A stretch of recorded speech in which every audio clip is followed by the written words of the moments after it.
Alright guys, in this video we will conclude the upgrade and review of the Double Eagle DMP-9. So I have now changed the hop-up bucking, I have changed the knob to a solid one, I have changed the motor to a Solink brushless Lite, and the gears I'm using is the Helico 13-1, also by Solink. I short stroke the sector because it is a rather short barrel. The spring I'm using is a M130. Currently it's doing about 1.4 joules with 0.32 hopped flat. Motor is I'm using the I think the 31,000 RPM. I use the app of the ETU to tune down the full auto fire rate because I'm looking after semi-response instead of full auto rate of fire, and this brushless motor happens to handle with it just fine. Gun is shooting consuming sub 20 amps when you are cycling in full auto, which I think is good enough. We will compare the trigger response with the stock on same battery, 11.1. That is inside here right now. Gun is programmed to the just like a real firearm. I saw in the other video people asking what does this do. So what happens is when you don't have a magazine inside, it doesn't shoot. But if you want to test fire, you can do two things. You either put your finger and press the micro switch for the magazine, the empty mag detection.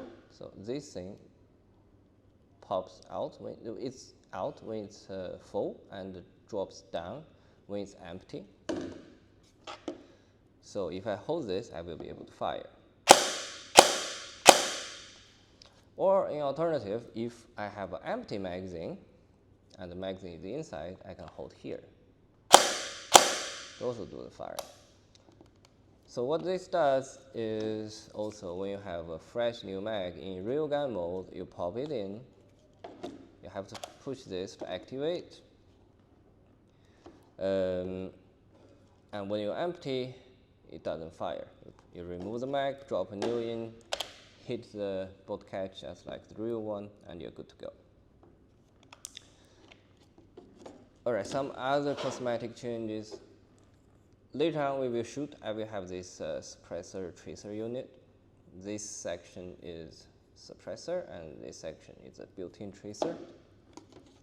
Stock, I'm using MCX stock. I like the looks a little bit better. Trigger, I'm choosing a flat trigger.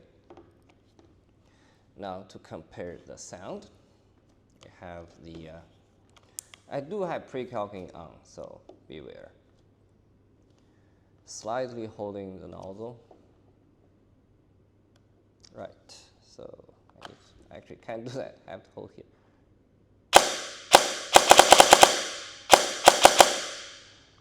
Full auto is tuned down by the app, but it's a very clean sound. We will take it outside and take a better listen to it.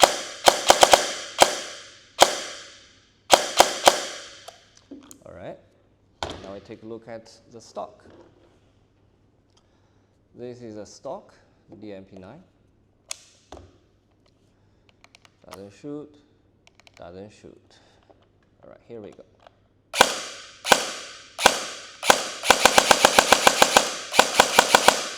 This is as much as you can go.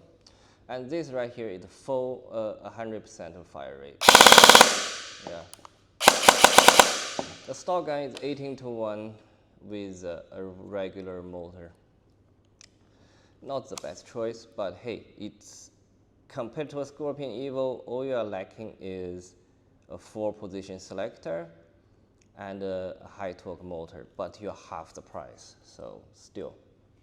This rifle is climbing up my favorite AEGs list.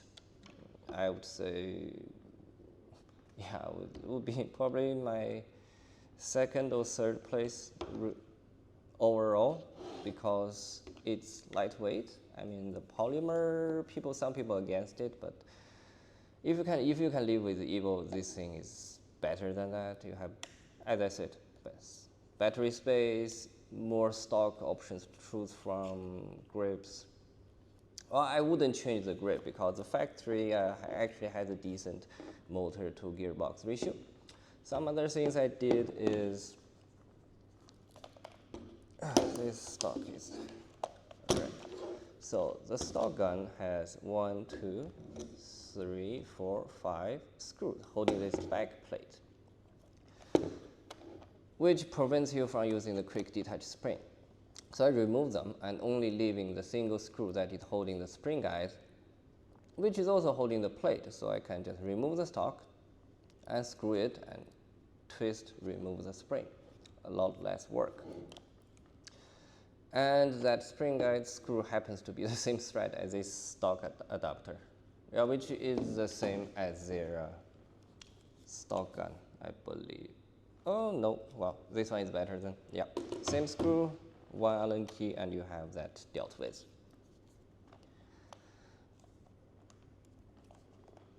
For fuck's sake, oh. All right, next up, we will just shoot it outside, put on the suppressor, and see actually how good this internal sound. Also, by the time of making this video, Solink has these motors on discount, like 20% off, making them the cheapest brushless you can get on the market. I think overall around 70 USD. All right.